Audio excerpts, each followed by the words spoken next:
Hi, I'm Jake Gosling, and this is the Be Unstoppable podcast. Welcome to the Be Unstoppable podcast. Me and the team are so glad that you're joining us for this episode. Your support is invaluable, and we'd be so grateful if you could hit the subscribe button. It helps us keep bringing you amazing interviews with top-notch guests. Whether you're watching on Patreon or YouTube, or listening on Spotify, Apple, Amazon, Deezer, or any other platform, subscribing really makes a difference. Thank you so much for your support. Let's get back to this episode. Hi, I'm Jake Gosling. I'm a music producer, songwriter, bit of publishing and a record label. Welcome to the Be Unstoppable podcast, where we bring you the voices that are shaping industries, breaking boundaries and redefining what true success looks like. Today's guest isn't just a music producer. He's a creative force who's redefined what's possible in modern music. Jake Gosling is a multi-platinum, Grammy-nominated hitmaker who has helped craft the soundtracks of some of the biggest moments in pop culture. With over 7 billion Spotify streams, 9 UK #1 albums, and an array of iconic collaborations with artists like Ed Sheeran, Shawn Mendes, and One Direction, Jake has left a permanent mark on the global music landscape. But behind the platinum records and award nominations is a story of relentless passion, gritty perseverance, and a pure love for music that started long before the fame. From his early days playing in college bands to setting up sticky studios where he'd go on to create groundbreaking music, Jake has always been about pushing boundaries and blending sounds in unexpected ways. Today, we're going beyond the beats and the studio sessions. We're diving into the mindset, the sacrifices, and the moments that shaped him, not just as a producer, but as a person. Get ready for a deep dive into what it takes to turn raw talent into global success. Jake Gosling, welcome to the Be Unstoppable podcast. And for all of you, remember, you have the power to choose your path in life, but always choose to be unstoppable. Jake, welcome. Man, thank you. That was an incredible thing. I got quite emotional, actually, to do that. That was awesome, man. That was awesome. All good. It's all good. It's really good to have you here. Yeah.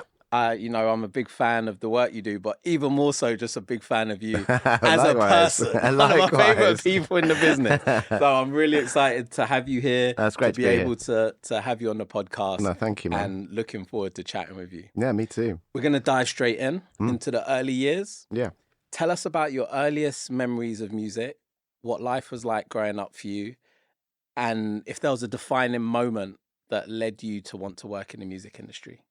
Yeah, so I mean, I was surrounded with music as a kid all the all the time. My dad was a musician, so he was in different bands and stuff like that in the 60s and 70s. My mum, before was with my dad, dated a promoter who did loads of gigs and stuff like that. Again, back in the 60s and 70s. So her music background was really sort of also in that sort of world. I think she was probably a groupie, to be fair, but I love Mum. But she, I love your mum as well. She's amazing. Yeah.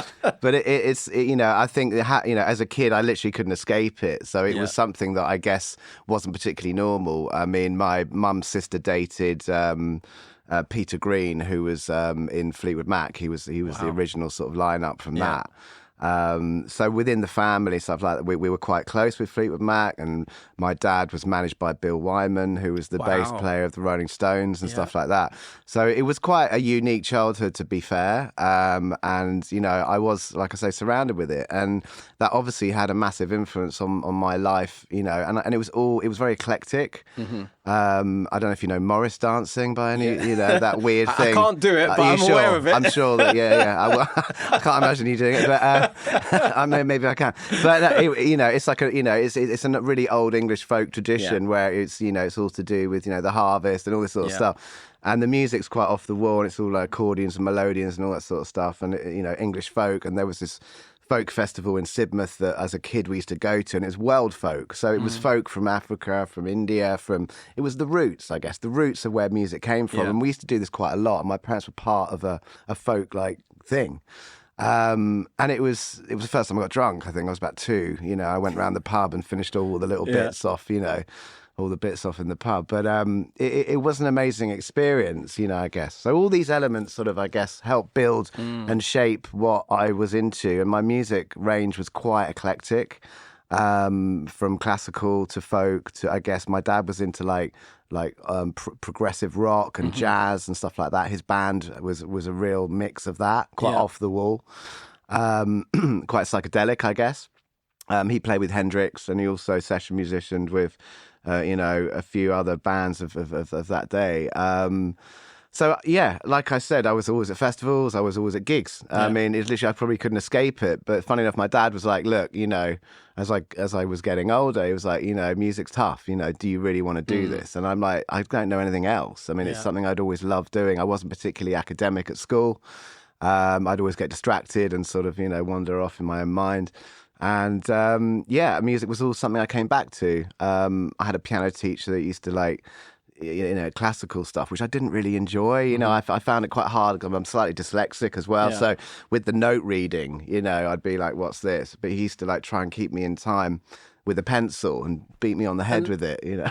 And how was that for you? Because one of the things, for example, you came in here and the first thing you did is you played on the piano, and you know, I've been at your house and you just jump on the keys and have a little tinkle, and it's a very natural thing for you. It's almost like an extension of you, the piano. How did you meet the piano, and how did you really kind of build that relationship? Well, we had a piano in the house. We had like a baby grand thing. My dad's a pianist, so you know he'd be playing all the time. Music was always filling up the rooms, you know, and he taught me like how to play blues and how to improvise, and I guess just sort of like experiment with it.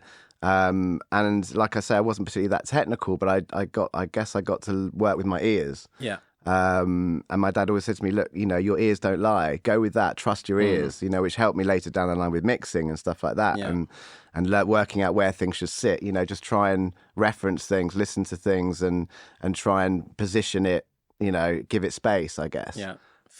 Feel it, 100% feel it. And that really came from the bands I was in. I was in different bands through college, which is like a funk thing. And then I got into like an indie sort of band. I went up to Manchester, and I was at uni at Salford, and I got really into sampling and stuff like that.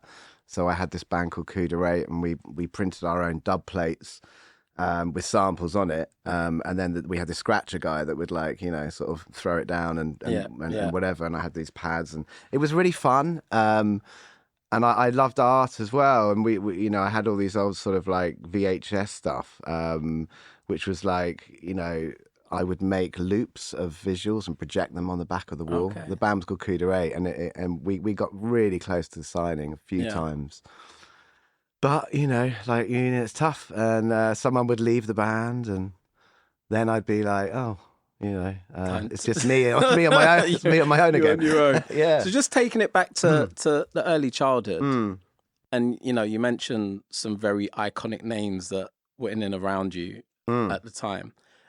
Did you see that as, this is a bit different? This is, you know, to have these people in my life is not necessarily the norm, or were you aware of those people and what they had done and what they had achieved and that they were here? Or were you just kind of like, this is normal life, this is how I live? I think it was sort of normal, really, without the like, I mean, it's not normal, I guess, in the way, but what is the normal, I guess? But, you know, for me, because it was just people, they were people, and they were hugely successful.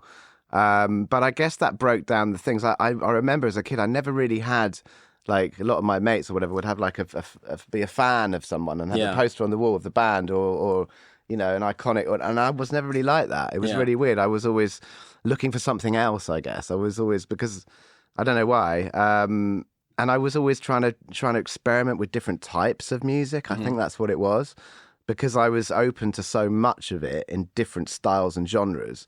You know, my parents didn't listen to the same thing all the time. Yeah. And as you grow up anyway, you want to push the boundaries. You want to experience and try out new things. And music was part of my journey to sort of discover, and I'm still doing it now. And I think that's what's exciting about it. That's what keeps the drive going, because you're always learning something. And I think that's the key to it. I hate, it scares me to think one day you wake up and go, I know it all, but you never will. So thank God, you're always learning something.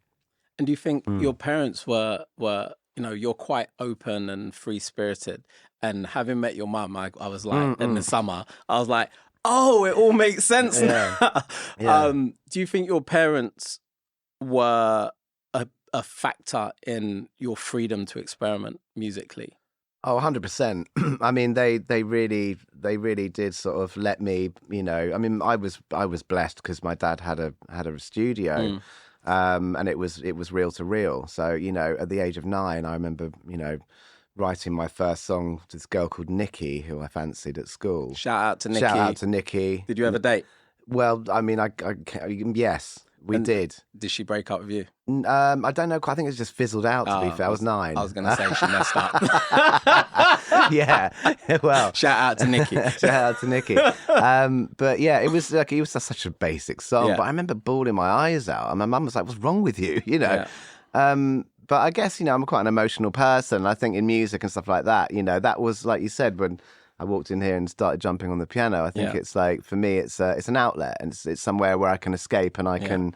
And when I'm songwriting, it gives me a real chance to let things out. It's like a little stopcock in the top of my head, and I can just go and just go, okay. And it's good to talk about things, especially when I'm co-writing with other people as well. So you're in the bands, people keep leaving, you're close to getting really signed. Bad. Then it goes a little bit left. Yeah. What was the next thing that happened for you in terms of your journey in music? Yeah, so after the Manchester thing, I was at a real loose end. I was like, I don't know what to do. I was going to stay in Manchester and continue with the band stuff, but then obviously being on my own, that didn't happen. But what I did do, which was quite smart, was doing in the summer holidays, I did work experience at record labels. Okay. So I worked at Virgin in marketing, like in the summer holidays, which was wicked because I could like take all their CDs and stuff when no one was looking. Oh. Don't big up Virgin. And I got really into it, but my approach was, I was sitting in on meetings and stuff like that, and I think there was a Shaggy track or something like that, and I had to write out the lyrics and listen to the stuff and do like little odd jobs for them and stuff like that. And I started doing marketing plans but I didn't do them normally because I did art. So I started like drawing and painting and doing collages and making them really going in, probably too much.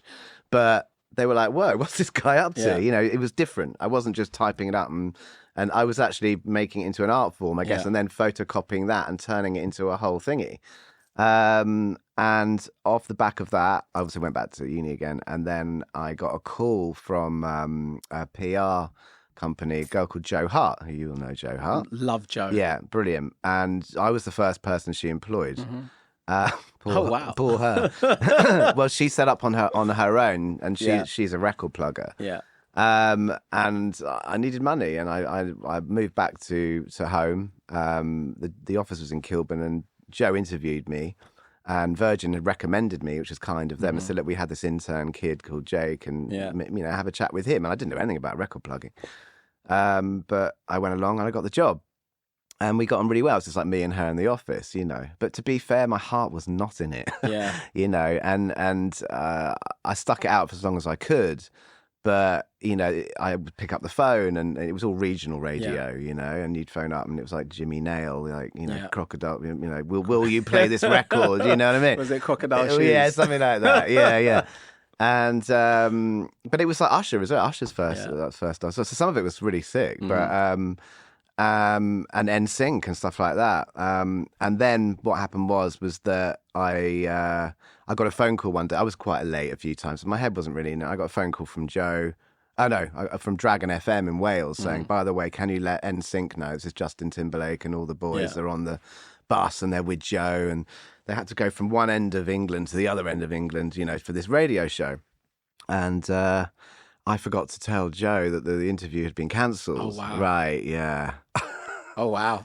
Yeah, so they literally got stuck in traffic. I think it took them like 7-8 hours for them to get all the way to Wales from wherever they were. Joe was livid and not surprised because she was stuck with the boys. Yeah. She was like, these young American kids are driving me nuts, Yeah. And, here we go. And so then she goes, we need to talk. And I got fired, rightly so. But to be fair, that was the turning point for me, actually. That was because I thought, well, I'd try on the other side of the industry. So at that moment, I remember getting in the car, I drove down the Westway. Again, just the floodgates came on, and I was like, it was a revelation, though. It was like, I know what I need to do. I need to do music. I've got to do it. There's no other choice. It's really funny because we've had a few people on here on this podcast, and they've spoken about being fired. Yeah. And that being the moment where they actually realize this is what I need to do, or this is where I need to go, or this is how I need to do what the next step looks like. And for you, that was being fired by Jo Hart. Who I love. Who we love. Yeah. Jo's amazing. And she still brings up the story every time I see her. she goes, the best thing I did for you was firing you. So at the time, when you were working with Jo, were you still making music? Were you writing songs? No, I wasn't. I couldn't because it was a full-time job. I was, it's in Kilburn. I was driving up to Kilburn every day, and I was living in Surrey, so it was a good old hour and a bit to get there and back each day. And I had a mate that lived in London, and sometimes I'd crash with him. But no, music was on hold, and that part of me sort of was really missing. I really missed that side of what I was doing. So you're absolutely right. Being fired was that catalyst for me to go, there's no other option. This is what I'm going to do. I'm going to do it. And I think I've always been like that. I've always been very like, I don't know if manifest is the right word, but it probably is. I think it's like, I think long and hard about it. I've always done it as a kid, If I'm going to do something, I'm going to do it. And I'm going to make it the best it can be, or try to do that, whatever that may be. But and how important is that, do you think, for, because I often say to people, like, hard work beats talent when talent doesn't work hard. We all know that saying. And the importance of seeing through the thing that you say you're going to do, especially in this industry, in order to be successful and as successful as you have. How important is that mindset? This podcast is very much about an unstoppable mindset. How important is that mindset? For me, it's the most important thing. It's what keeps me going every single day. I mean, I'm self-employed, so I have to get myself up in the morning. Yeah. I have to make sure that I go and create a song, write a song, work on some music, whatever that may be creatively. But it's only up to me. No one's telling me what to do. Yeah. So I have to have that drive and that mindset to wake up to go, and sometimes it's hard. Especially for me after a few bottles of wines the night before. No, I'm joking. But or am I?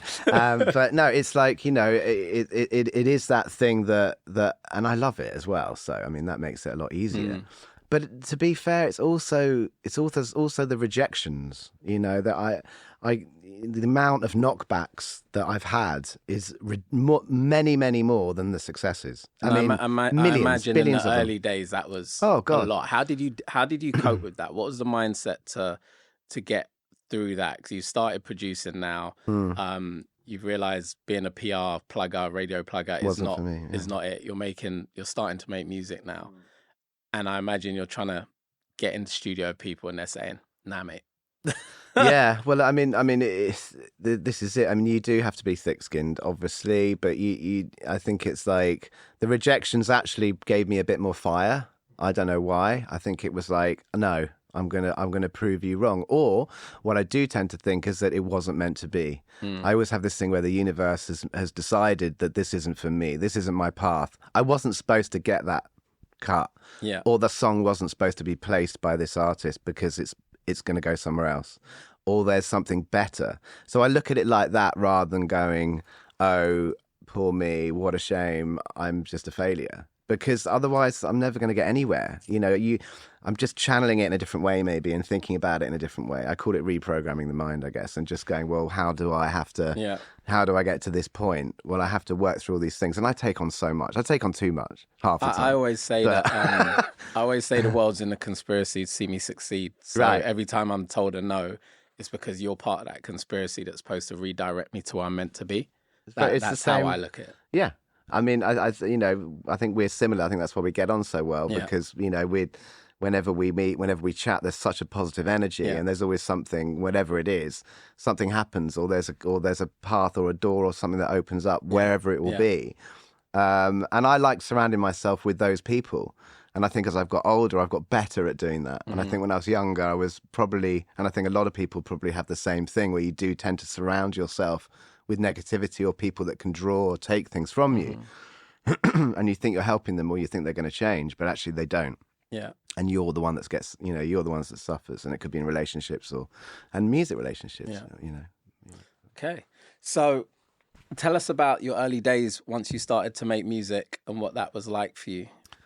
Early days, what, writing or? Writing, yeah, producing after leaving Joe Hart. Joe Hart. Well, what I did first was I needed money because I was broke. So I signed on, and that gave me a bit of a window. And I remember going into the Dole office and saying, look, do you have any jobs that I'm a musician? And they're sort of going, well, we don't really have any of this in our criteria, but we can see that you're actively doing it. And, so I lived off that a bit, and I started doing session work. So I was playing in bands. I started playing percussion and backing vocals on this support tour. And I was going around the country and into Europe and stuff like that. And then I was doing keyboards and backing vocals as well in another band. And it was a great experience, to be fair. We were playing the Shepherd's Bush Empire, and, it was playing some relatively cool places. And I learned a lot from it. But I also then sort of realised with the sessioning that it was quite lonely. And it also was like I was just a hired guy in the back. And I liked it. But in between that, I was writing. So one of the guys who I was sessioning for, I wrote a song with, and that ended up, he was an independent artist, and it ended up being a single. I didn't produce it, I just co-wrote it, because I wasn't known as a producer at all. I mean, I wasn't really, I guess, even producing. I was just, recording, but I didn't have anything under my belt. And that ended up being released in Japan and ended up being a sort of mini hit out there. And that was my first sort of thing, alongside another thing, which is really embarrassing. But it was my then publisher, Sarah Liversidge, and she worked at the BBC.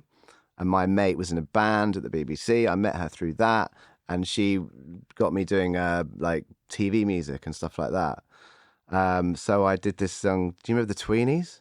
Yes. Right. The little kids program. Yeah. Yeah. Amazing show. One of the shows. Yeah, very highbrow. So basically, I ended up writing a song for the Tweenies called Wiggle It.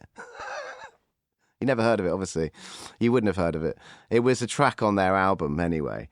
But yeah. So it wasn't a Simon Cowell record? No, okay. No, well, it was BBC. It's BBC. Okay. It's BBC. But so that was like, it was just a kid song, basically. But again, that was probably one of my first cuts, which is like, what? So you're doing TV sync music? So I was doing TV, so I was singing music. And then I was doing, other little idents and stuff like that. And again, that was helping me out a bit. Yeah. But again, my love wasn't really in that because it was writing to a thing rather than writing songs. I wasn't writing lyrics that I wanted to, blah, blah, blah. But again, it was a means to an end.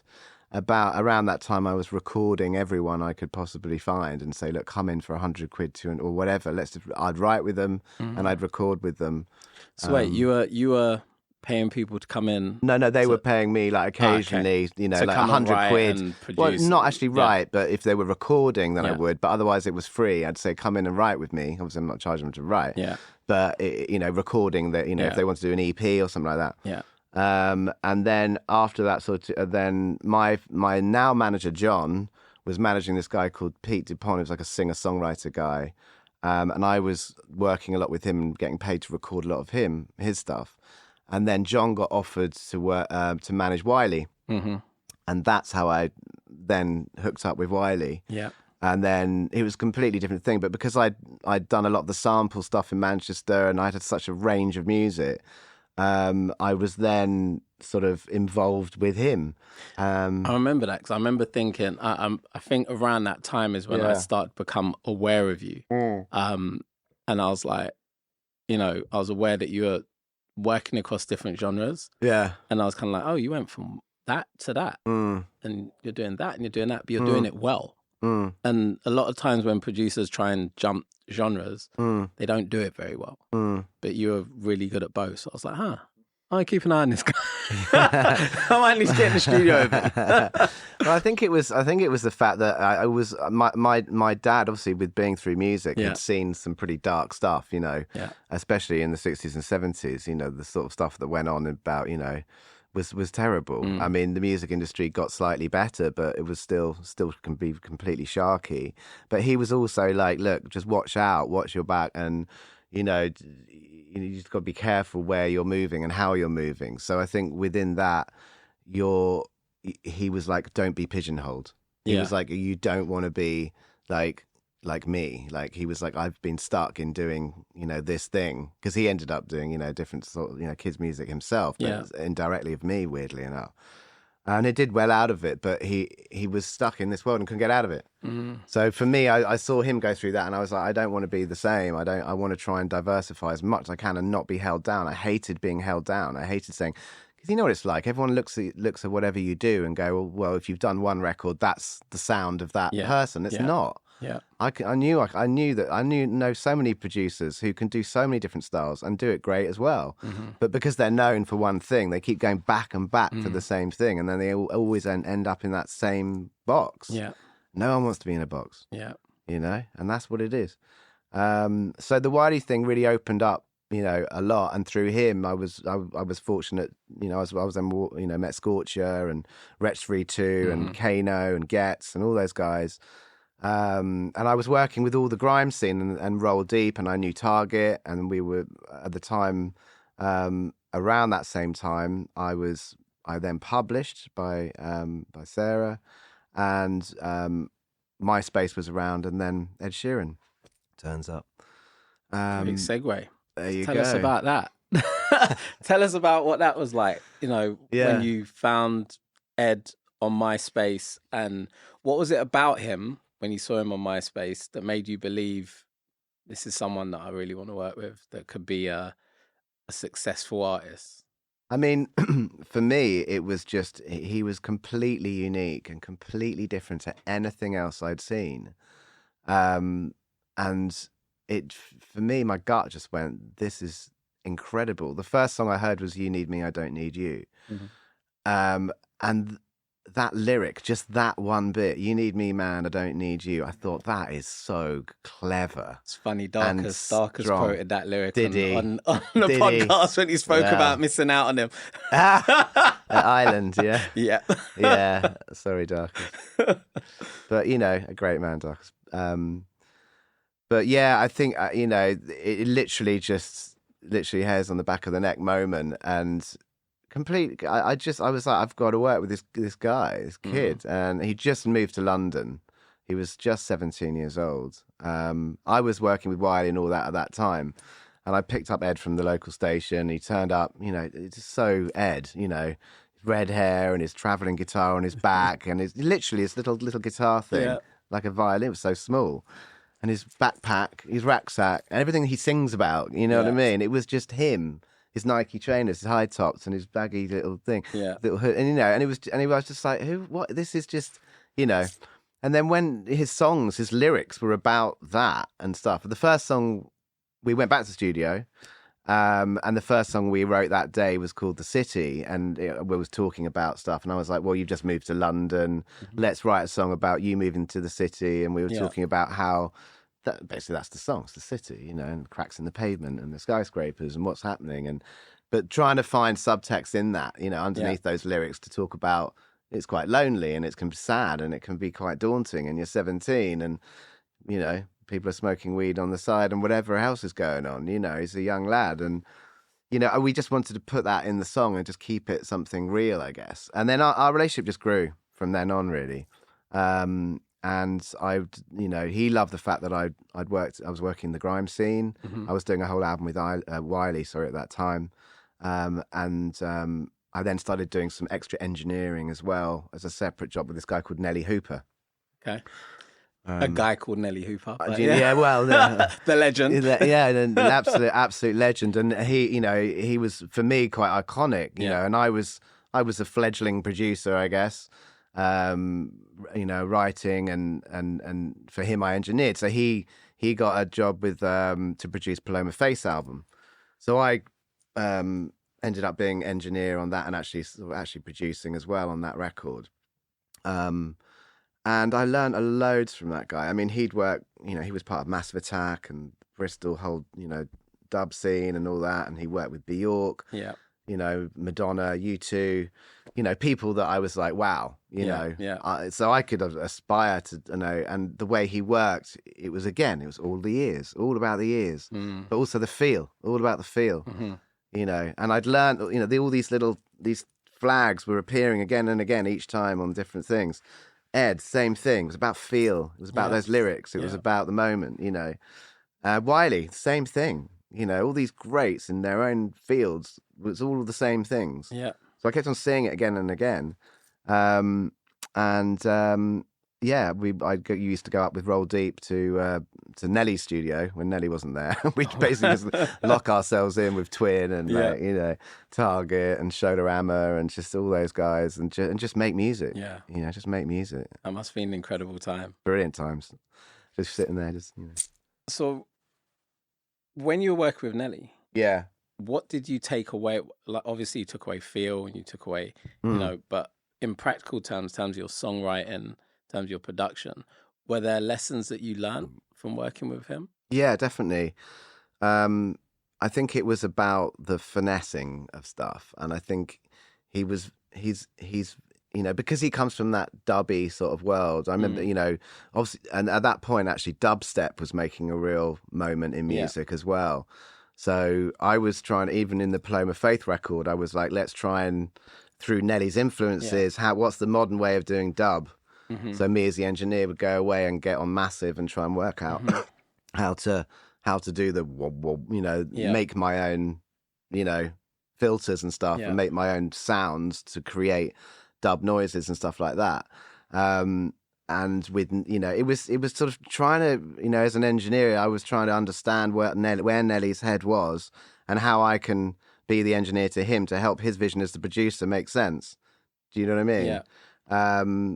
And it was a very interesting process. And then you got Paloma, who's got her thing where she's like, I want violin, strings, trumpets, you know, shove it all, let's go for it, you know. So it's trying to find that balance, I think, all the time.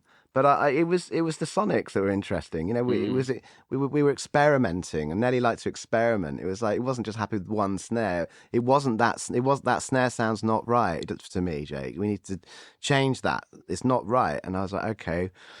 And then we'd flick through things and stuff. But, you know, again, Nelly came from that sample mentality of going through records and finding great breaks or whatever, you know. So I learned a lot. I learned even more about, I guess, the sonics, again, on another level, like more intricacies, I guess. Yeah. Do you think that's something that's missing now with a lot of young producers that are coming through? I do. I really do. I think because there's so much. Like you got Splice, for example. Yeah. And it's so easy. I mean, for songwriting, right? I think there are two flip sides to it. For songwriting, I think it's super easy just to go on and make a song really quick. But I think it can take out the individuality of it, you know, the experimentation. Records, why do you want every record sounding the same? Yeah. You know, but I know that within the industry, you know, big record labels and stuff, when you have a hit, they're like, well, we've just had this hit from XY. We want the same. Replicate it. We want to replicate it. Yeah. Right. But why do you have to replicate it? Yeah. You know, why don't you do something different?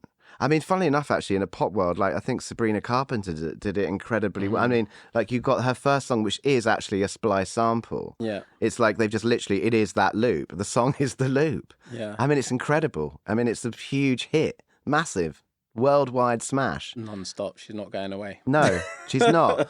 But, you know, and you know, you could, you know, where's the argument? Well, it worked. It's a hit, right? And that wasn't made someone made a loop and they just literally went, and it's the song, basically.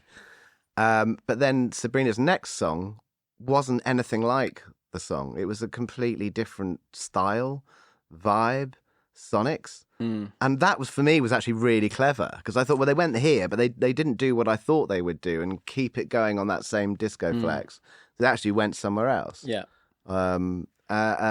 So, yeah, I think, you know, the tools are there, but I think if you're writing, great, smash it out the park. You can just go for it. I don't think be scared of it, but I think try and, if you can, experiment as much as you can and create something new and individual, because you don't know what you're going to fall on. And you think there's a fear of that? Because, you know, I was always a fan of being able to identify a producer by their kick, their snare, by the guitar, by the way they've filtered the sound. You're like, oh, that's a Pharrell sound. That's a Timbaland sound. That's a, you know, this person, that person. Do you think people are fearful to find their individuality now? I mean, I don't know. It's a really good question. I can't really, you know, I think from my point of view, I think, you know, it's always scary because when you're associated with the record, you want whatever you've done to be great and good, and you want. Personally, I've never really chased, you know, I've never chased it for the money thing, purely because of the fact that I'm a music person first. I'm a songwriter, I guess, and I've been in bands and a creative first. I wasn't thinking if I wanted money, then I probably would have done a completely different job, and you know, been a banker or I don't know, something else. Who knows? But you know, I'm a creative person, so I think it's like for the all the elements of what you're doing in music, you've got to sort of, I guess you just have to sort of find your way each time, but it can be scary because you don't want to sacrifice yourself. Maybe that's what I'm trying to say. You know, you don't want to put yourself into a position where you're, you know, giving up what you are, the essence of yourself. Yeah. But you also want it to be identifiable. But then I also don't want to be in a box. So I don't know. Yeah. What's your process like when you're creating a record? You know, every producer has their own way of working. What's your unique process? Like we've had Mo Samuels on here talk about, he always starts with the keys. It starts with the keys for him. Yeah. And then from there, he'll progress what the song looks like. And then from once he has the song, he'll build a track around the keys, the chords, and the song. What's your process like? To get drunk. No. No, I think the thing is just like trying to create an environment that's open to experimentation.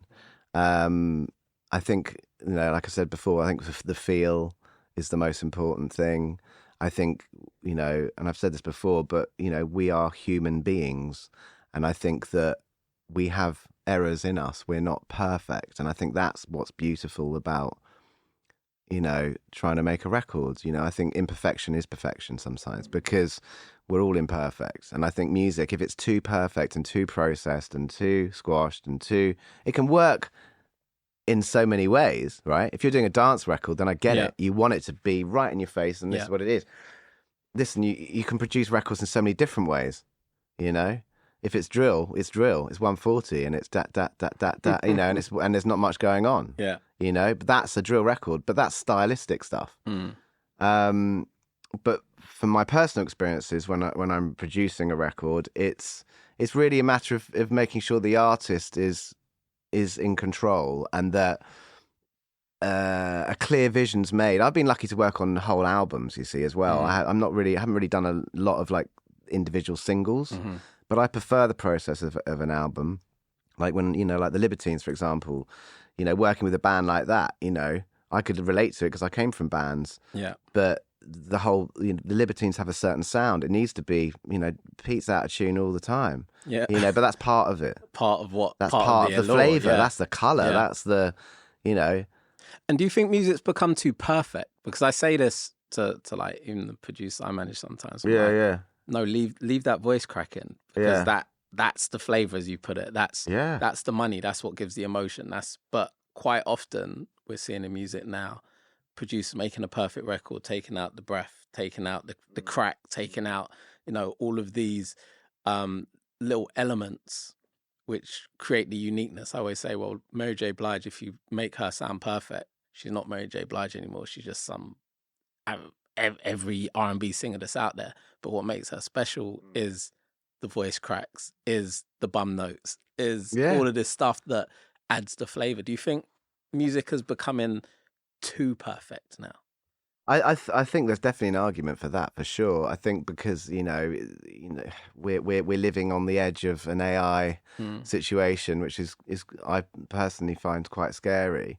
But you also have to work out how you embrace it or how you deal with it, or how you work within music, especially. I mean, I heard record labels have been releasing 30,000 tracks, AI tracks made and released on Spotify alone already. I don't know if that's like Wow. I don't know what the exact stat is, but it's incredible. This stuff is going on. But like playlists for like probably bedroom, which is, I don't know. I mean, what is that? I mean, it's crazy. There are conversations around the fact that, so many people have been released from labels and have lost their jobs working at labels because there's a theory that's out there, conspiracy theory. That, right, well, let's go there. But, the majors are really going to start pumping out this AI stuff, and with the DSPs, that's pretty much going to be the business model where they can just make lots of money because they don't have to pay royalties and so on and so forth. But, the rest of the industry will head towards independence, the kind of more independent route, looking at distributors and fan-first audiences. So, direct consumer, engaging the consumer directly. These are all conspiracy theories. But what's your thoughts around? I was going to get into it later, but what's your thoughts around AI and the way in which it's impacting the music industry, the way in which it poses a threat to a producer, a songwriter? Because you've spent all this time, being in the studio with greats, being around greats, learning your craft, honing your craft, understanding feel for an automated machine to come in and do effectively what you do in 2.6 seconds. Yeah. That's quick, isn't it?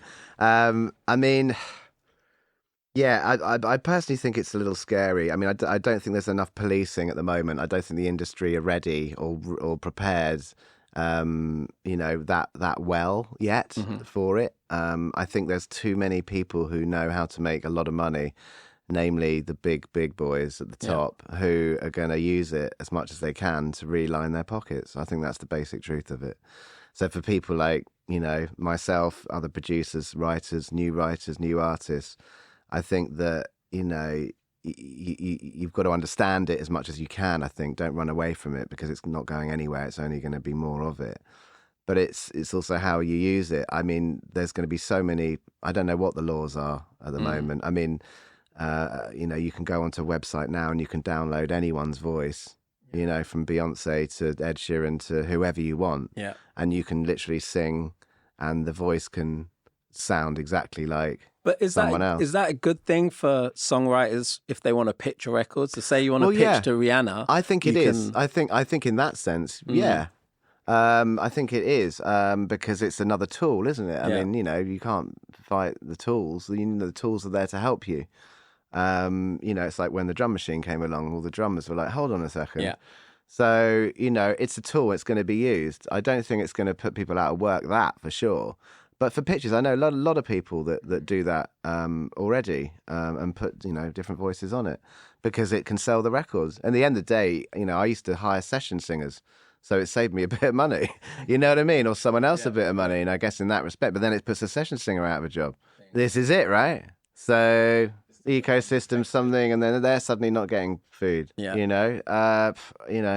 What do you think the solution is? I don't know, mate. Policing it? What do I think? Wow. I don't know. I think I need to do a bit more research to comment. I think it's more about governments. I think it's more about, I'm part of the Ivers Academy and that sort of stuff. And we're actively trying to fight for songwriters and people within music to be aware of what's going on. There's not enough information for, newer writers and artists, I don't think. They don't know half of the information. Yeah. They don't know what PRS is or PPL is or how they get paid or what their rights are. There needs to be some sort of thing. There's to be more awareness, I guess. But how do you do that? You have to promote it and tell everyone about it and something like that, I guess. So that's a great segue to tell us about how the money does flow as a songwriter, Jake. So, how does it work as a songwriter? I want to get back to talking about some of the projects you worked on, but I think it's a great opportunity to look at how the money flows. So, if you have a hit record, there's this assumption that next week, you have a number one record. Next week, you're driving a Lamborghini, Ferrari, you're paid, you're rich. But the reality is very different. You know, we were speaking about it before, that it can take 2 years plus for the money to come through. How does that work? What organizations do you need to be signed up to? How does that work from a publishing point of view, if you're producing a master point? What does that look like? I mean, it's really hard to make money from music, to be fair. I think, you know, a lot of people tend to think that, you know, you have one record, and you get it in the charts and you're suddenly a millionaire. That's not the case at all. You know, and it's a lot harder than it was before. I mean, I was very lucky because I was like the end of people were buying physical records. They were, you know, I know vinyl's making a bit of a resurgence, and even CDs and tapes a little bit, but nowhere near what it was. It was all physical. Obviously we were then fighting the illegal streaming thing. Yeah. And Spotify managed to sneak in with that. Well, you know, it's not illegal streaming. This is, you know, and people get paid, but they're not obviously letting anyone know how much they're getting paid. And there's no real information on there. I think for a new writer, it's incredibly tough, you know, to make any money. I mean, you know, I know what it's like. I have a studio. You know, if you're a producer, you've got to find a space. You know, someone comes over, they maybe want a cup of tea, and maybe they're hungry, so maybe they want to grab a sandwich. You know what I mean? So you end up feeding people sometimes, and then maybe they need picking up from the station, or whatever it might be. All these things add up, and you work out every day how much it's costing you, the electrics and the whatever and the da-da-da. So you're sort of out of pocket before you've even started. And I just feel like it's really the record labels that need to step in and actually maybe support the writers, because they're getting all the, it's like free labor. It's like, go away, guys, and write us I don't know, how many songs? It doesn't matter. We're the record label. Write 200 songs. Go away with all these different people and write and come back. We're not going to pay you anything to do it. All the writers, all the producers, all the time. We're just going to open the doors and go, we got 200 songs to pick from now. Thanks, guys. It cost us absolutely nothing. But then it's terrible. Once they pick the song, people get paid, right? Well, yeah, but if you're one of those writers who didn't, you know, or maybe, you know, like I've had it a few times where I've written 20, 30, 40 songs with one artist, and for whatever reason, you know, they get dropped. Yeah. The song never comes out. It never sees the light of day. And I've invested my time in that person because I believe in them. Yeah. But the label didn't, or the timing wasn't right, or they didn't have enough stats, because it's just a numbers game. And for a lot of these artists, they're just picked up and dropped, which is horrendous. And I have seen it all the time. So do you think there should be like a day rate for writers to go in the studio? I do. I really do. I think there should be some sort of rate that the label pay. There's a budget set aside for those artists, for the songs, to say it doesn't need to be much. You know, we're not asking to break the bank, but just for writers and producers to get, I don't know, 70 quid a day or whatever it is. You know, from the label, just invoice, bang, done. Will they do it? Come on, labels. Put your hands in your pockets. There you go. Jake Gosling's asking you labels. I know, no more Ed Sheeran records until you do that. I mean, you know, I'm very blessed because of my back catalogue. Yeah. You know, but I've had to be on the dole. I've had to work and do everything I possibly can to try and make some money in order to have some success to do what I do. And listen, when you do have a hit, yes, you do get paid, but there's a lot of other people getting way more paid than you. You know. Even Ed, I mean, you know. And how long does it take for that money to come through to you? Because, you know, you have a hit. Yeah. Let's say Ed Sheeran, One Direction, whoever. That ends up on radio in rotation. The album tops the charts. You know, how does that money filter through to you? In what way does the money come through to Jake Gosling once Ed Sheeran's had #1, or once your song has been played on Radio 1 a million times? Like, how does that come through to you? Well, there's different revenue streams. So if you're the songwriter, then there's the PRS, which is the Performing Rights Society. So if you're a songwriter, you do need to sign up to that. That's the first thing you should do. And it's not very much to sign up to. It's probably the best money you'd ever spend. It's £100. Shout out to PRS. Shout out PRS. Big ups. But it's a really important move because of the fact that they collect the money. If you're not signed up to it, you're not going to see anything at all. And it's just, once you've done it, and you're a member for life, you know? And there are many benefits from doing it, huge benefits from doing it. And you have to just register your song. And the other side is PPL, which is more if you're on the recording side of it. So if you're the producer, or you're the guitarist, or the session drummer, or the singer, or the engineer, or the orchestral person, or the you know, if you're making basically an audible contribution to a record, that's the PPL, and you should sign up to that. And you also get a royalty for that. So that's another revenue stream, which is great. But in terms of that money coming through to, you know, through to you, it can take a while. I mean, I think America's about 2 years. Yeah. UK is probably a year. Yeah, year and a bit. I mean, it's a long time. Yeah. So, you know, and also you get paid in different amounts for different things. Mm-hmm. So, you know, like Radio 1, you know, is, I don't know what it is, but per song, you know, every time a song's played, it's, I don't know. I think it's around 70 quid. 70 quid a play. That yeah. gets divided between all the writers on the song. Correct, right? Yeah. And I think, and then Radio 2 is more, probably like 90 quid, because they've got more. It's all down to listeners, how many listeners the radio station has. Yeah. Same with TV. I mean, you know, the more viewers, the more money, because the more the license costs, and then you get paid from that. And then you can do, you know, there's syncs when you can get things on Netflix, or, you know, I still get calls now occasionally for Ed songs or songs I've written and stuff like that, and they're like, oh, we want to use it in, you know, Belgium, The Voice or something. Yeah. So you get like a little flat fee, and they get a license to use it for 3 years or whatever it might be, which are great. And if you think about it, hold on, we wrote that in a few hours and recorded it in 3 days or a day, you know. Yeah. So if you think, if you do the math, it's like, it's great, but it's all the other days, you know. And going back to your earlier point, is that why record labels kind of say, well, you did it in a few hours, you'd maybe record it over a couple of days, and it's going to have this lifespan of 10, 12, 5, whatever, X amount of years. Is that the reason why they say, well, we don't need to pay you for the time you're doing in the studio? Is that the trade-off, do you think? No, I'm playing devil's advocate. Well, no, sure, I get it. Listen, you know, I think, to be fair, I think no, because those songs are generating so much income. Yeah. They're making more money for the record label if it's on a major compared to, you know, an independent artist who then will have their rights and will own their own music and can do what they want with it. But obviously what majors do is they open the doors as well. They can really push those buttons. And if an artist needs to be on the worldwide stage, you know, to do those numbers, to get through, you know, obviously the climate has changed a lot. We got TikTok, you know, we didn't have that before. So now you can hit the world as long as your algorithm's right. You know what I mean? You can hit the world with something and your music can go viral overnight, you know, and it's maintaining that.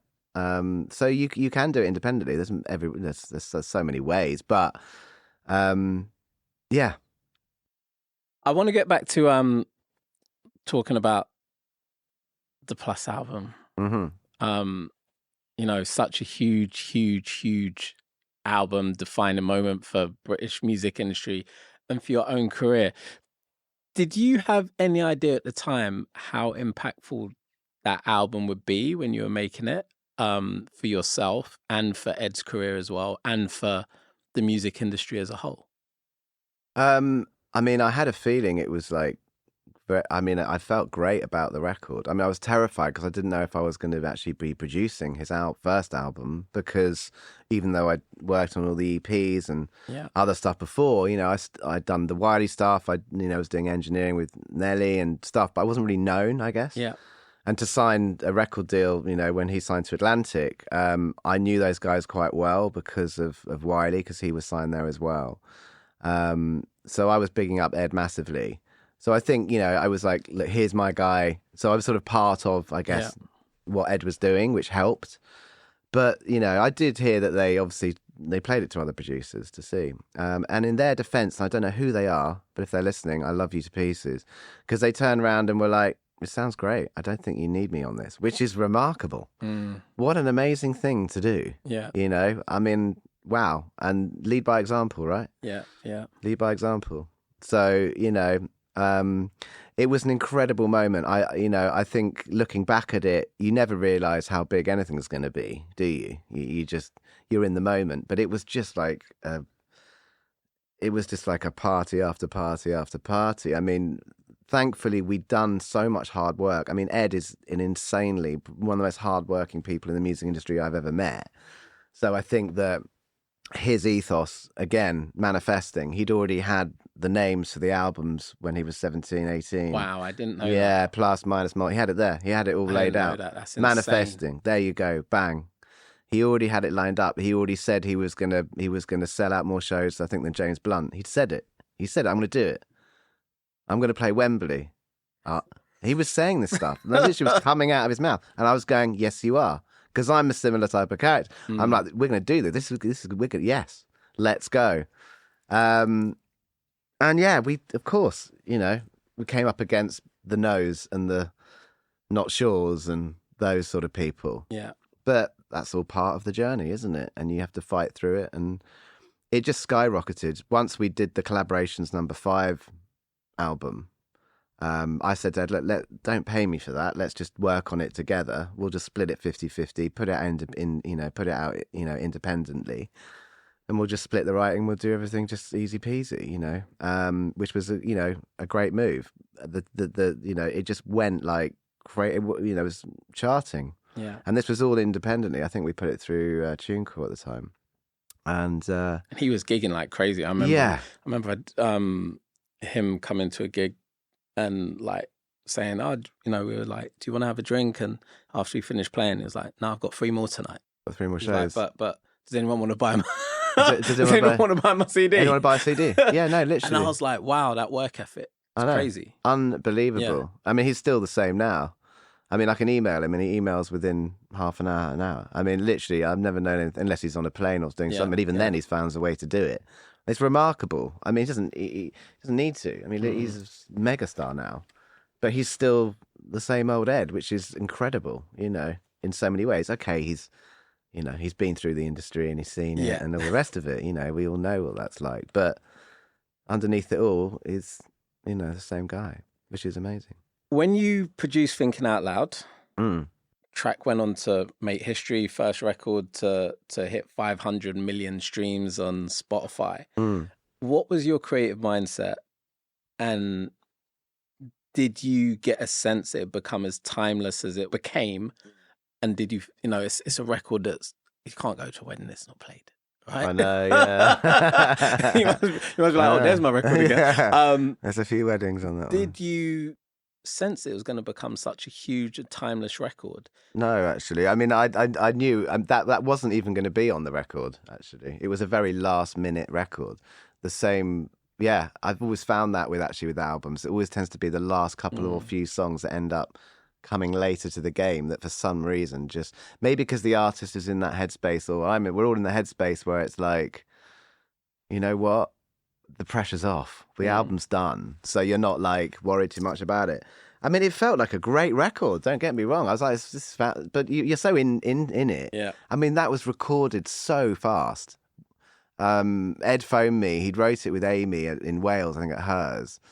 He phoned me and he sent me a voice note and he was like, I've written this song, I know the album's sort of there, but can I come in and can I record it? And I'm like, absolutely, let's do it.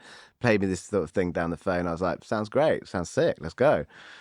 Recorded it, did it in a day. It was like a few hours. And but I didn't need much. There didn't need to be much production. It was more about the song and the sentiment and the lyric, and the rest of it was just a backbone, just to sort of give it, because it had that sort of waltzy feel to it. Yeah. It's like a 3/4, type of vibe.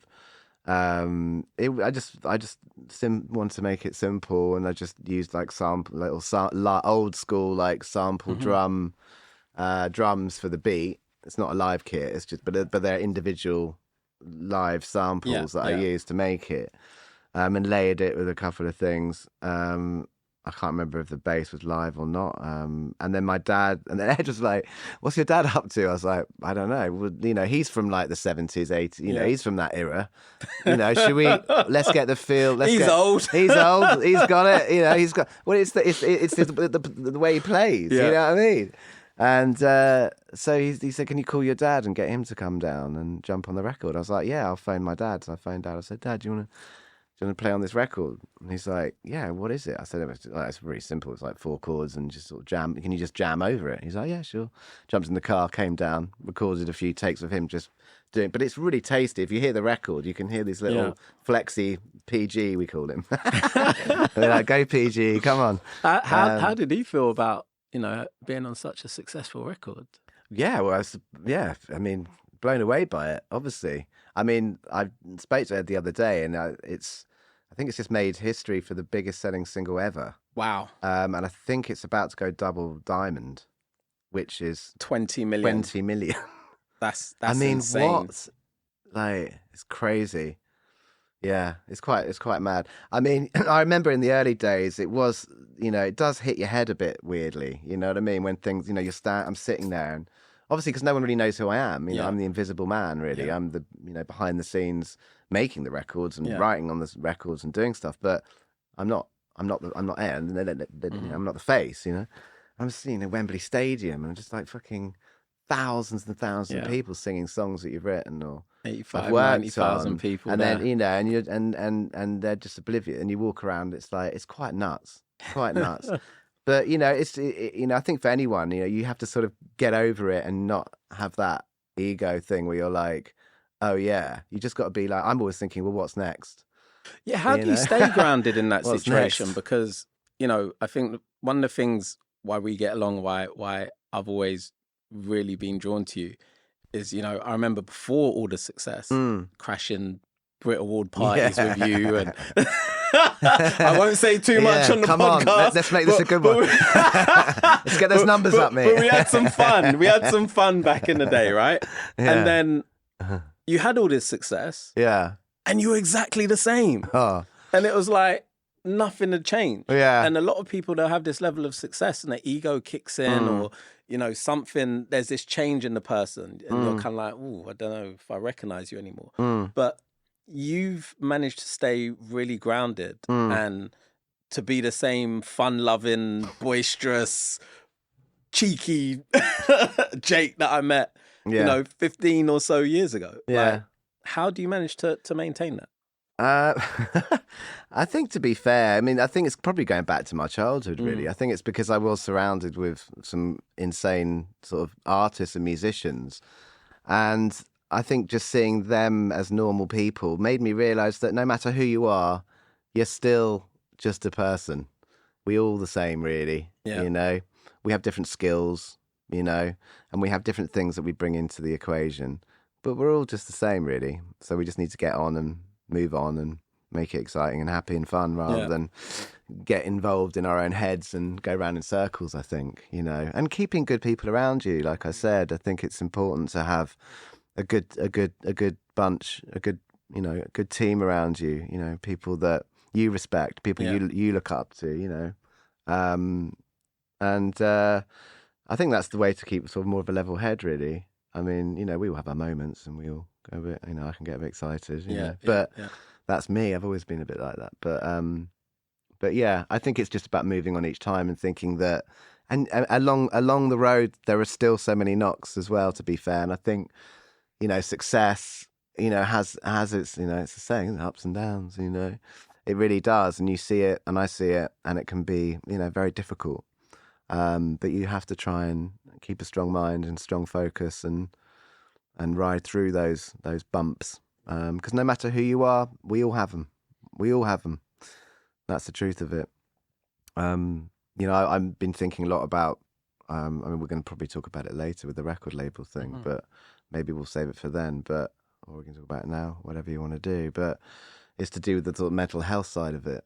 And I'd really love to have, like, tied into the contract a mental health thing, so that you've got support from day one of signing an artist, actually that in place. What does that look like? There's a I'm lot still of talk figuring out how I it. do this. Yeah.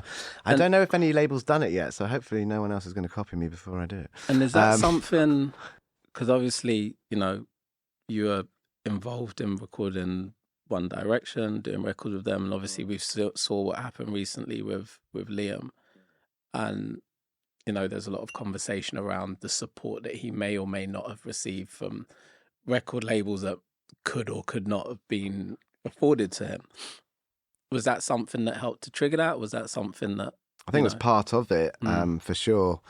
I knew Liam well, and, I'd seen him grow up as a kid, he was so young and so talented, and it was a shock for so many people. I wasn't the closest person to him, but I'd worked with him and I loved him very much. And, it was a really hard, horrible thing to hear, for his family and his friends and, his fans, everyone, and it's tragic, really, really tragic. And I think for someone like him, I would fly out on the road with One Direction when they were, playing in, different places in America, recording or trying to get them to record.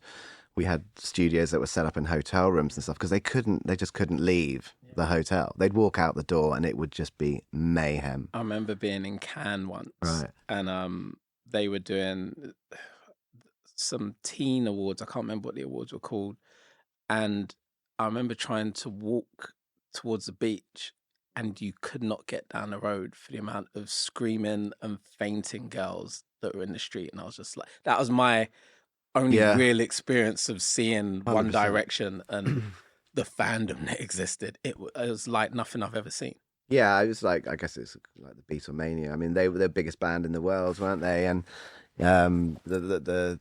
it was just crazy. The change I saw through the band was sad, actually, because when I first knew them, they were super young. They were all like really just young kids having a laugh and just joking around, and you could really feel that energy and slowly, through the years, with all, I think mainly the fame, I think, really, to be fair, I think it really got to them. And I'm sure for anyone, and for someone like Liam, he wears his heart on his sleeve, he's a very open person, he'd say how it is, and he wouldn't hold back. He'd be like this and this and this. And that's what everyone loved about him.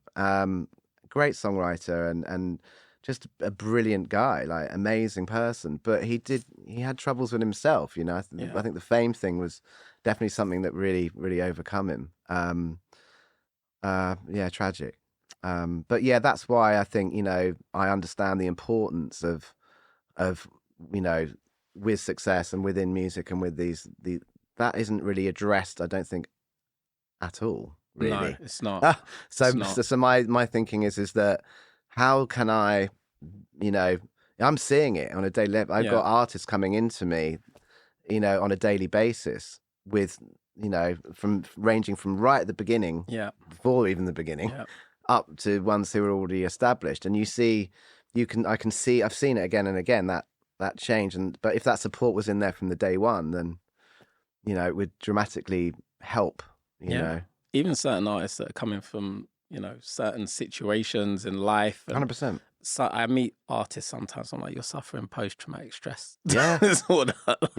But there's no support for that. There is no support. And so I think if I could tie that into a record deal, so you've got that as a bolt-on, you've got support from day one, it would be an incredible thing to have. I mean, you don't have to do it, but wouldn't it be amazing to have that from day one? I mean, that's my aim. So I'm trying to work out how to do it. So if anyone's got any ideas, hit me up. Hear that, people? Speak to Jake. Yeah, please. I want to talk to you about lawsuits very quickly before we go on to your... luckily, I can talk about it now. Before we go on to your record label, creating incredible records with Ed, and then, having fantastic success, and then being taken to court and accused of plagiarism. How does that make you feel? And what were your thoughts when that happened? I was pretty scared. I mean, you see, I'm a Netflix guy, so it's like, I'm automatically seeing the Netflix thing with like, the American court, and here we go, and you're being served. In my head, it was a whole movie. But no, it was really scary. I didn't really know what was going on. I didn't really understand it. All I knew was that when Ed's lawyers contacted me, they said, look, we've got this under control, but we know at the moment that you can't answer the door to people. If someone turns up at your studio with a thing, then because they actually physically have to serve you. Because I was in the UK, it was a lot easier. There were different. So how they do it is they sue you on different things. So there was the songwriting, which was one case, and everyone around that. So I wasn't part of the songwriting, right? So that was Amy and Ed. But then it's their publishers and the record label, right? And then the other court case was me. So it was like the production. So the sound of the record, right? Yeah. So I'm just thinking here, whoa, like this is going to kill me, like financially destroy me. You know, I don't know where this is going, and it's America, and it's an unknown territory. I don't know what's going to be happening. So I literally was quite terrified. You know, it hit Amy and Ed pretty hard as well, really hard. And I think it was more to do with the fact that we couldn't believe that there was a case. Like we couldn't we were like, I was in the room, Ed was in the room. I mean, Amy wasn't, but she wrote the song. But in terms of what that made up, we were like, you know, there was no reference to Marvin Gaye. There was nothing there. So we knew, we were like, this is complete fabrication. But we had to, like, obviously, if someone sees it, you've got to prove it, right? So, honestly, it went on for years. You know, and I think emotionally, you have those moments where you're awake at night and you're dreading the worst, but you can't talk about it. You're told not to talk about it. You've got to seal the box. You can't discuss anything. I can't talk to Ed about it. No one can talk to each other. We're all like silenced because if we say something, we're in jeopardy. So it's a bit of a mayhem. And then, you know, I had to talk to the lawyers. So I was I was the judge. I wasn't the judge. I was the guy on the stand. What are they called? You know, Witness. There you go. So I was a witness being interviewed about it as the producer, about what happened in the room on the day and the song and all that sort of stuff. So I had to go to New York when the court case was happening and wait my turn to go in. They wouldn't let me in the courtroom beforehand, you know. And it was like, I think for us, it was more to do with the fact that we had to win this, not just for ourselves, but for the songwriting community. Yeah. Because it was like, I remember talking to Ed about it, and we were like, this is a really powerful thing. This is a real moment in music here. Because if we win this, which we should win, as a songwriter, there are only a certain amount of chords, right? There's only a certain amount of melodies. There's only a certain space within, you know, the keys. That's all you've got to work with. And if you put two things that don't work together, they don't work together. So there are certain frameworks of the way you write a song that has a structure, but those chords have been used a billion and billions and billions of times through from classical all the way through to now pop. And you hear the same four chords. I mean, Ed's a big, you know, I don't know if you've seen his videos when he's playing the same, he's playing the same four chords over so many different songs. So it goes to show that the chords are the chords, okay? But the chords were different. I mean, they were similar, but they were so different. The melodies weren't the same. The lyrics weren't the same. But it was fascinating, man. They were like in the court, you know, the Americans sort of like, you know, drama. Yeah, oh my God. Let's make America great. I'm like, what is this? You know, it's about a song. Yeah. And the guy's changing the notes, changing the key. Like, it's complete. I couldn't believe it. I mean, to be fair, I do think the court system in the UK is actually brilliant. It's in America, it's like, I don't know what's going to go on. It's like, you got to watch out. But in England, it actually has a very good system, I think. Because I was also here with the Shape of You case, and I was another witness on that with Ed here. But the whole process, it's just, honestly, it's horrific. But we got through it. We won. And hopefully never again. And how does that affect your relationship with, you know, Ed and Amy and the other writers and the other record? Like, how does that affect your relationship? Are you able to have a relationship? Do you have to be mindful of how much time you spend together in case people are like, oh, they're plotting to get their answers straight? Like, how does that affect your relationship? Well, to be fair, it didn't really affect it too much. I mean, we just were told you can't talk about it. Yeah. We can talk about anything else. Yeah. We can hang out and we can do stuff. Yeah. But Ed was on tour the whole time, so over the last few years, I haven't really seen Ed that much. I've seen him now and again, but he's the busiest man in the world. Trying to pin him down is quite tricky. Yeah. And he's got a young family as well now, so he's got all that to deal with. But yeah, I mean, that didn't really affect it, to be fair. Good stuff. Yeah. Good stuff. I want to move on to your label, Studios, Sticky Studios, Golden Egg Records. It's still Golden Egg Records. Yeah. You gave me a look. I was like, get that No, you did. No. You've moved into the business side. Yeah. And really moved in. You've always been in and around it. We met when I was managing DJ at War, and you assigned them to your publishing, right. and that's when we first started talking. So you've always had that business interest alongside the musical side of you. Yeah. But this is a bigger thing. You've got a venture with Warner. With Atlantic, yeah. It's a JV with Atlantic, yeah. And do you want to tell us a little bit about what that looks like and what your plans are for the label? I mean, it's super exciting. I mean, I think it's again, a lot of it's about timing. I think I've learned so much, through all the different, from doing this, from doing that. Now I've got to a point where I'm like, how do I create something that's really artist friendly? It's for the artist. It pushes them in, puts them in front place. They get the ownership of what that is, and they get the right support around what it is. I mean, I have a reputation in the music industry, and I'd like to think hopefully it's a good one. Mm-hmm. I've worked with lots of different people, and no one hopefully has gone like, I haven't ripped anyone off. I haven't done this. I've got the best interest at heart, and that's who I am as a person. So it's like, with the label, I see this as a vehicle for the artist to basically drive the boat, to take it on. And, we've got an amazing team around us, who are music lovers, I'm not chasing the TikTok sensations. I'm not looking for just for numbers. I'm really looking for, like, when I first saw an Ed Sheeran, or a Dua Lipa, it's the same thing. It's like looking for someone who has that raw talent and just that individuality to break through and to have something that I'm like, oh, you know what? My gut is going, yes. And that's really what I'm looking for. There isn't really, like, obviously it's hard working and it's all these sort of things. Yeah. But it's like having something unique that's like the voice or whatever it is. And I'm guessing you're genre agnostic to it because of the fact that you create in so many different genres anyway. Yeah, I think so. 100%. I have to.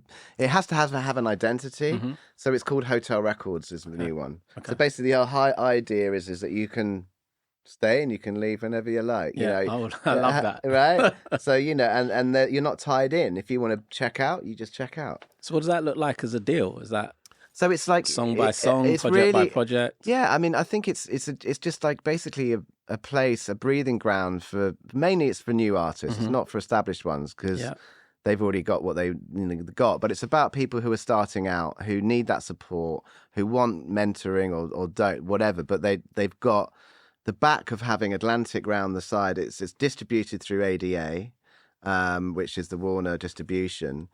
So it's their whole team. And then I've got an amazing guy called Craig Shadlow who signed Sam Fender and Holly Humberson, who's an amazing A&R guy, a real music lover. So we relate completely because I'm obviously from songwriting and songs and lyrics and that.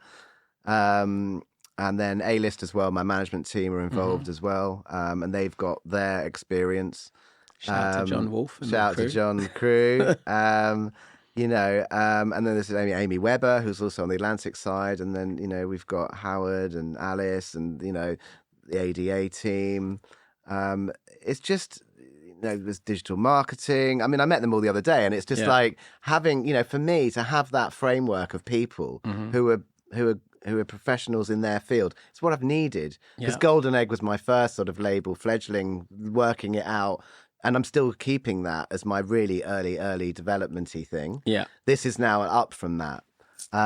So you can sign, a single. It's more about, I'm not really albums. Mm-hmm. I'm more about building the artist. Mm-hmm. And it could be the point where I'm building them and then they fly wherever they want to go. Yeah. And if they want to stay, then even better. But, I know what it's like. At the end of the day, the money is their money. Yeah. As soon as you sign a record deal and you might think, oh, wicked, I could sign for, 50 grand, 100 grand, whatever it is. That's just a loan. So they have to pay it back, And how is that money being spent? Yeah. It's not up to the artist really to decide. They obviously have marketing budget, then there's video budgets. And in this day and age, because I've seen it before, like with Ed, he was making videos for 25 quid. Yeah. You don't need to spend, I've seen it, I've learned so much. You don't need to spend thousands and thousands of pounds on a music video. You don't. It's not about that. You can spend, get your mates together and be creative and do whatever it is and make something wonderful. The technology's there. And if you've got the art, the creative know-how, you can make these things work. But no, I'm really excited. I mean, it hasn't been properly announced yet, apart from we've got an exclusive. Well, you exclusive. You just got an exclusive. I just dropped one in there for you. You know what I mean? Thank you. I appreciate it. So yeah, it hasn't really been announced, but anyway, it has now. So yeah, no, I can't wait, and it just feels like the right time to do that, and I'm excited to support new music, and I can't wait who's going to be part of this, who's going to be my first signing, and I've got my eye on some great people.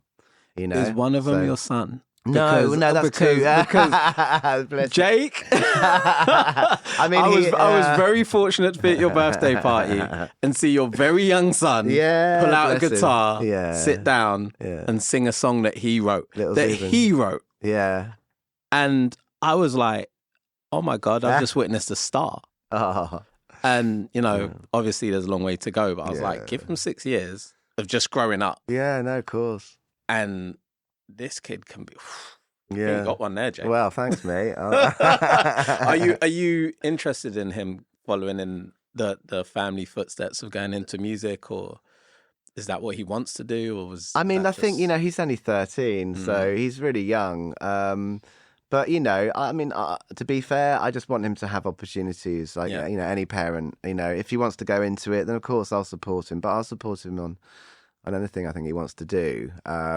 He's, little rascal is a bit of a, all-rounder. So it's like, seeing him do his music thing, I'm obviously a proud dad going, but, I don't want to sort of make it too glossy for him. I think the genes, he's got the genes definitely, got to work at it. The genes definitely landed there, Jake. I was like, well, how's he writing songs like this at 12 years old? Yeah, no. Well, again, he's been surrounded with it. Yeah. Ed's, held him as a baby, and he's surrounded with all these artists his entire life. Yeah. And been to all the biggest gigs and shows and festivals and, on stage with Wiley with headphones on and all sorts of stuff, So it's like, it's just in their blood, Yeah.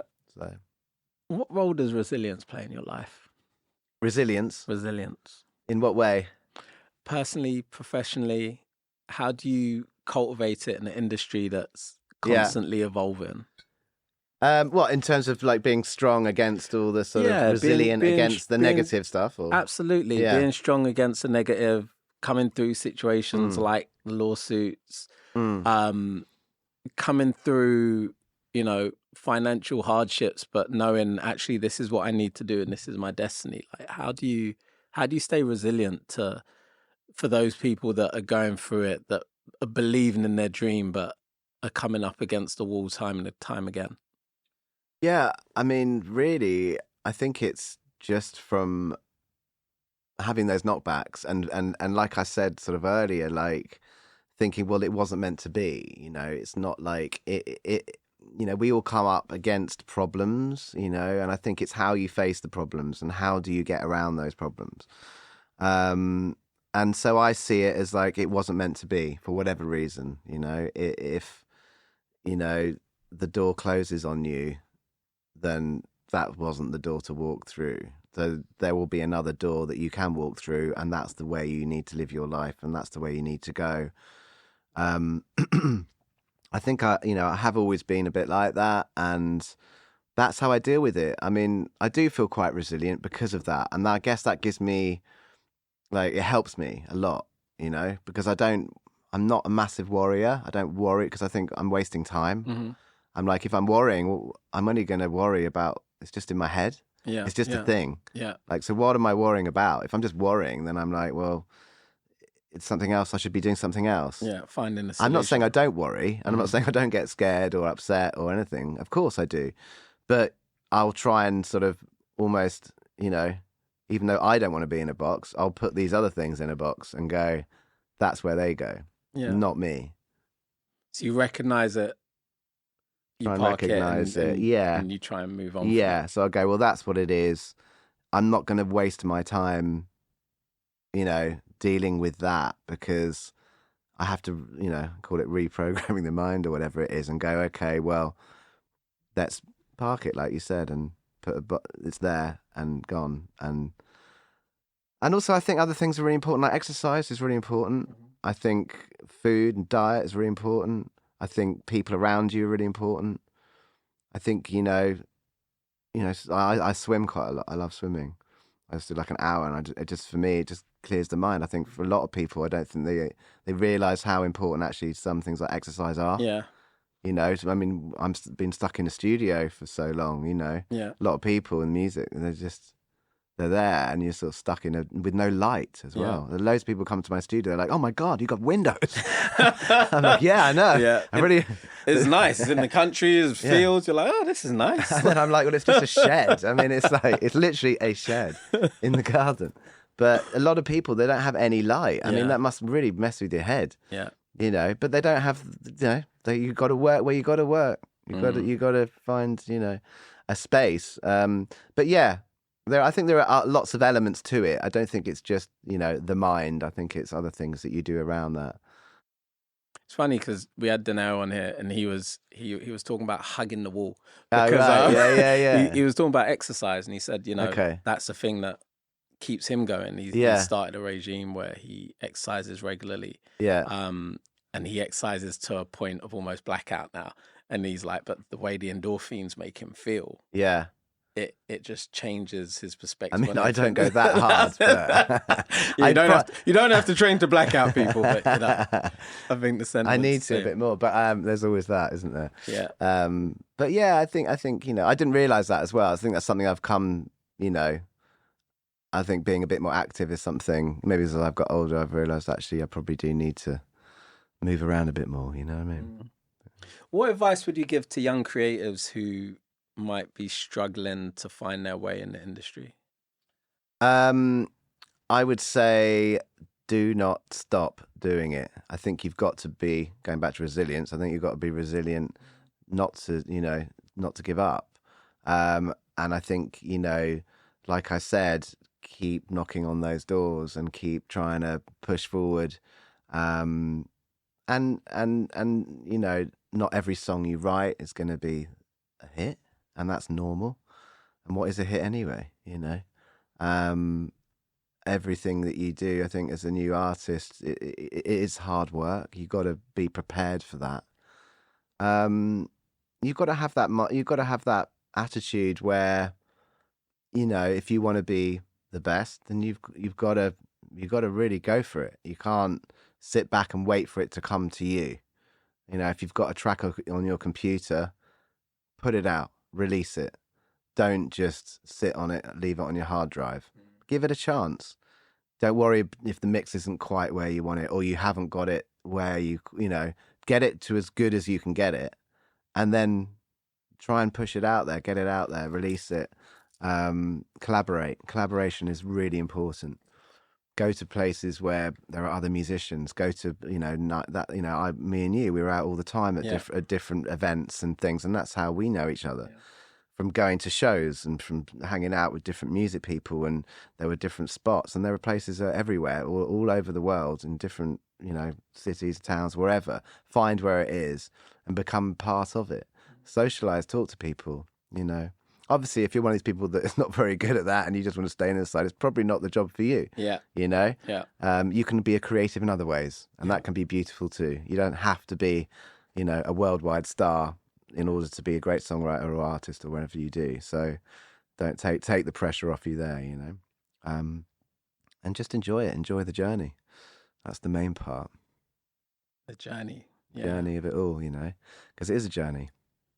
What would you say with all the success that you've had, and as you mentioned, the failures that you've had as well? What would you say would be the key moment that defines your career in your own mind, that you look back on and go, that's the moment that I feel most proud of because it made me achieve this, or it made my mindset become that, or it turned me into this type of person? What would be that key moment for you? I think the key moment, in terms of the feeling of knowing what I was doing, I think it probably was the time I got fired, actually. That was the key moment in my life that changed the course of my life, for sure. Because it made me realize that I now know I don't want to do that anymore. I now know what I want to do. And I need to work. I need to do it. There's no other option. There's nothing else I can do. In that respect, that was, I guess, my life-changing moment in terms of doing the music. But when the success and everything started to happen, I think it was probably, I don't know, I think it was a few things. Seeing the growth of an artist from playing in little pubs to, Wembley and beyond. World stadiums. Right? Stadium tours, yeah. Just, I think it was the highlights of, I remember seeing him in Guildford, at the Boiler Room, and he didn't change. It was the same show. Yeah. But there was only 20 people or 30 people there. Yeah. And I was like, this is crazy. Then, and he walked off the stage and he stood in the middle of the room and played guitar acoustically and said, no one talk, just listen. He just played and unplugged, and it was just such a moment. Everyone was like, what was going on? Wow. Yeah. And then he did the same thing at Wembley. Wow. And I remember seeing the first Wembley shows were like insane. I was like, wow. It was very emotional. Imagine. Seeing that journey. How important is loyalty to you? Because when I look at you, one of the things for me that kind of defines your success is, you've mentioned your publisher who you were with for a very, very long time. You mentioned your management who you were with for a very, very long time.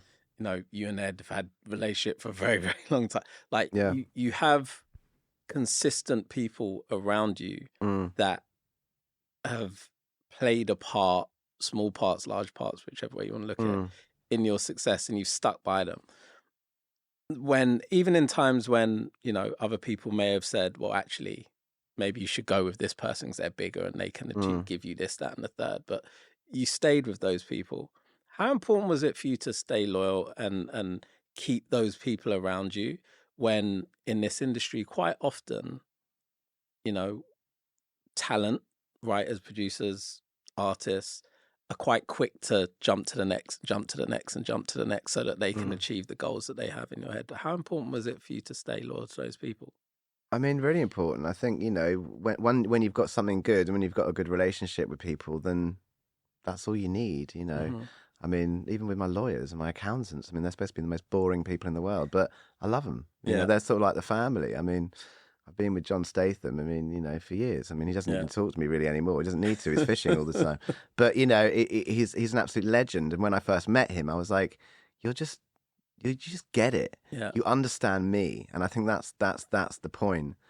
We all need to feel understood. And I think having the right people around you, we'd like John, with legal decisions, it would be, I wouldn't always go, well, let's just go in, guns are blazing and let's just take this. He wouldn't, he was like, look, let's get this done and let's move on. So I learned a lot from him in terms of his approach. It wasn't all about, you think in your head lawyers are going to go in and, hey, let's just kick the door down. But I wanted to work. I still need to work. The levels of stuff that I've done, fees, but I don't want to out-fee myself. Yeah. Do you know what I'm saying? Yeah. With a new artist, and I know there isn't budgets there, but I still want to work with them. So I have to always, my whole life has been a juggling act, bouncing balls left, right, and centre, making decisions on do I take a lot less money? Yeah. But then, like I said earlier, it's not about that. I want to have a long career. I'd rather have great music out there. And I also believe that if the song's good and if it does well, it will come it will come anyway, or it will come from somewhere else. So it's always juggling. Because I always have wondered, because I see you work with a lot of brand new artists, and I'm like, crazy. They have no budget. No, there's no budget, bro. They have no budget. There's no budget. But you're like, no, come to the studio. Yeah, I'm like, let's do some records. Yeah. And I see you do this time and time again.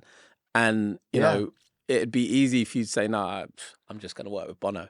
I'm just going to work with this person. You know, it's because you're at that level. But it's not exciting for me. I mean, no, I'm not dissing Bono by any means. I'd love to bloody work with you two. But for me, the exciting part has always been that development, that early stage before anyone's got their little teeth and claws and everything into it. It's like, it's a blank canvas. And I'm seeing it from the roots. I'm seeing the growth, and it's so exciting. And the mind and the dreams and all those things, they're the things that get me excited. Yeah. And then the song, then you're writing songs. Like I wrote a song yesterday, this brand new artist I've never worked with before. I'm just like, and I came home last night, I'm playing it all night in the kitchen. And that's like a normal night for me. I'll come back, not every song, but pretty much. It goes on. I'll go back in the car. I'm just written it that day, and it's a new artist, and I'm excited by it. And I don't know where they're going to go. Are they the next one? That's the exciting thing. Yeah. And there's a lot of them, but are they? That could be the next one. Yeah. So I'd rather be in the mix and work with as many as I can than not. Yeah. And go, well, the door's closed. I've done this, and do you know what I mean? It's not about that. It's being in the mix, and it's collaboration. Like I said earlier, it's like collaborating with new people is so exciting. Yeah. Because you're always learning something. I hear you. Yeah, man. Jake, it's been an amazing talk. We're coming to the end. I just want to ask you one last question, which is kind of something we always do on this podcast, which is if you can cast your mind back, and I kind of asked you it already, but I'm going to ask it again. If you can cast your mind back to a time where you felt like you had to be unstoppable in order to achieve your goal in music. Yeah, I think it's always been something, I guess, within me to not stop doing it, and to the drive to create, and I guess to work with and collaborate with awesome people. Music's more than just a song. It's also affects so many people. And I think that in itself is so powerful that it becomes more than just the essence of the writing or the whatever. It's not mine anymore. The song becomes unstoppable. And I think that's where it becomes a whole different thing. It's like, what is that? You write something, where does it come from? You create something, it's out in the world. It's not yours anymore. It's someone's wedding. Yeah. Someone's memory. Someone's memory. It's someone falling in love. It's someone breaking up. It's everything. And that's powerful. Yeah. That's the bit that chokes me and gets me every time. And that's what keeps me going, and many more. Wow. Many more memories. Jake, I can talk to you for hours on end. We do talk for hours on end. I know. I was like, it's Thursday. We've been here for 4 weeks. I love chatting to you. I love hanging with you. I love your energy. So much, man. Honestly. I love you and the family so much. And I really appreciate the 2.5 hour drive that you made to come and do this podcast today. I do it again. I'm going to drive back and come back again. And we'll do a part 2. We can do a part 2. And I just want to thank you for being on the podcast. And I just want to thank you for the insight that you've given and the humility that you bring to all of the achievements that you've had, because, I think you have always been the same person that I met before the hits, that you are now, with a plethora of, we reeled it off at the start, 9 #1 albums, 7 billion streams. Like, that's not a joke. So I just wanted to say, keep being you. Congratulations on everything. And thank you for doing this interview. For those tuned in, remember to like, subscribe, hit that subscribe button, hit the like button, leave a comment. If you're looking for bonus footage, make your way across to the Patreon where you can find that. And as always, remember, you can always choose your path in life, but always choose to be unstoppable.